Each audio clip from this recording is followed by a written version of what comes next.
ಈಗಾಗಲೇ ಯಾರ್ಯಾರು D K Shivakumar ಪರವಾಗಿದ್ದಾರೆ ಅವರ ಚಲನವಲಯಗಳನ್ನ ನೋಡುವಂಥದ್ದಕ್ಕೆ ಮುಖ್ಯಮಂತ್ರಿಗಳು ಒಬ್ಬ SP ನೇತೃತ್ವದ ಒಂದು ತಂಡವನ್ನೇ ಮಾಡಿದ್ದಾರೆ. ಈಗ ಕುಮಾರಸ್ವಾಮಿ ಬೇರೆ ಬೇರೆ ಅಪೋಸಿಷನ್ ಅವ್ರಿಗೆ ಹೆಂಗೆ SITಗಳನ್ನ ಮಾಡ್ತಾ ಇದ್ರು, ಇವ್ರಿಗೊಂದು SIT ಮಾಡಿದ್ದಾರೆ.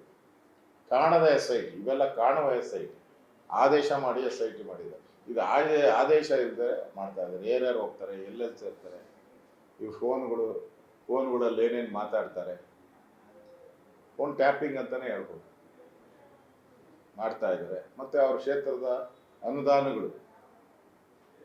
ಅನುದಾನಗಳನ್ನು ಕೂಡ ಕಡಿತ ಮಾಡುವಂತ ಒಂದು ಕೆಲಸವನ್ನ ಸಿದ್ದರಾಮಯ್ಯ ಮತ್ತು ಅವರ ತಂಡದವರು ಮಾಡ್ತಾ ಇದ್ದಾರೆ. ಹೀಗಾಗಿ ಪತ್ತೆ ಹಚ್ಚಕ್ಕೆ ಅವ್ರದೇ ಒಂದು ತಂಡ ಮಾಡ್ಕೊಂಡಿದ್ದಾರೆ. ಅದೊಂದು SIT, ಕಾಣದ SIT, ಕಣ್ಣಿಗೆ ಕಾಣದ SIT.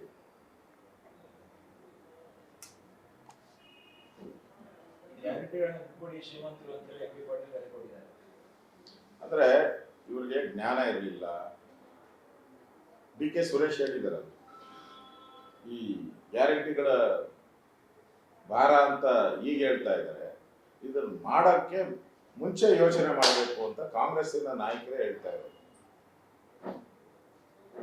ಭಾರ ಅನ್ನೋದ್ರ ಬಗ್ಗೆ ಬಟ್ ಇದು ಕೇಂದ್ರದ ಸರ್ಕಾರದ ಒಂದು ಫಾಲೋ ಮಾಡ್ದಂಗೆ ಕಾಣ್ತದೆ. ಹಿಂದೆ ಗ್ಯಾಸ್ ಸಬ್ಸಿಡಿ ಕೊಟ್ಟಾಗ ಗಿವಿಟ್ ಅಪ್ ಅಂತ ಹೇಳಿ ಪಾಲಿಸಿ ಮಾಡಿ ನೋಡಿ. ಸಬ್ಸಿಡಿ ಮೊದಲಿಂದನೂ ಕೊಡ್ತಾ ಇದ್ದಾರೆ, ನಾವೇನು ಬಂದಾಗಿಂದ ಕೊಡ್ತಾ ಇದ್ದಾರೆ. ಹಿಂದೆಯಿಂದನೂ ಬಹಳ ಸಬ್ಸಿಡಿ ಬಹಳ ವರ್ಷಗಳಿಂದ ಇದೆ, ಒಂದು 45-50 ವರ್ಷದಿಂದ ಬರ್ತಾ ಇದೆ ಸಬ್ಸಿಡಿ.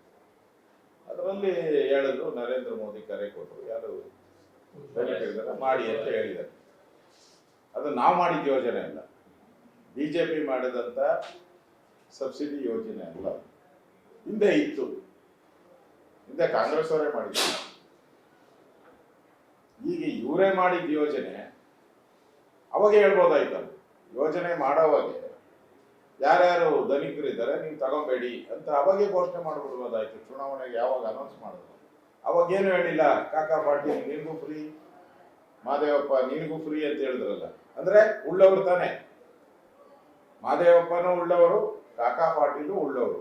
ಅವಾಗ ನೀವೇ ಹೇಳಿದ್ದೀರ ಉಳ್ಳವರಿಗೂ ಕೊಡ್ತೀನಿ ಅಂತ. ಈಗ ಕೊಡಲ್ಲ ಅಂದ್ರೆ ಇದು ಮಾತಿಗೆ ತಪ್ಪದಂಗೆ ಆಗಲ್ವಾ? ನೀವು ಮೋಸ ಮಾಡ್ದಂಗೆ ಆಗಲ್ಲ, ಜನಗಳಿಗೆ ದ್ರೋಹ ಬಗ್ದಂಗೆ ಆಗಲ್ವಾ? ಹೇಳ್ಬಿಟ್ಟಿದ್ದೀರಲ್ಲ. ನರೇಂದ್ರ ಮೋದಿ ಏನಾರ ಈ ತರ ಯೋಜನೆ ಮಾಡುವಾಗ ಏನಾರ ಹೇಳಿದ್ರ? ನಾವೇನು ಯೋಜನೆನೇ ಮಾಡಿಲ್ಲ. ಯೋಜನೆ ಹಿಂದೆ ಇದ್ದ ಸರ್ಕಾರಗಳು ಮಾಡಿದ್ದು ಸಬ್ಸಿಡಿದು, ಗ್ಯಾಸ್ ಸಿಲಿಂಡರ್ ಬಗ್ಗೆ. ಅದರಿಂದ ಈಗ ಇವೆಲ್ಲ ಸೂಚನೆ ಏನು ಅಂದ್ರೆ, ಸರ್ಕಾರ ಪಾಪರ್ ಆಗಿರೋದಕ್ಕೆ ಇದೆಲ್ಲ ಒಂದು ಕನ್ನಡಿ ಹಿಡಿದಂಗೆ. ಪಾಪರ್ ಆಗಿರೋದಕ್ಕಿಂತ ಇದಕ್ಕಿಂತ ಇನ್ನೇನು ಬೇಕಾದ ಅವಶ್ಯಕತೆನೇ ಇಲ್ಲ ಅಂತ.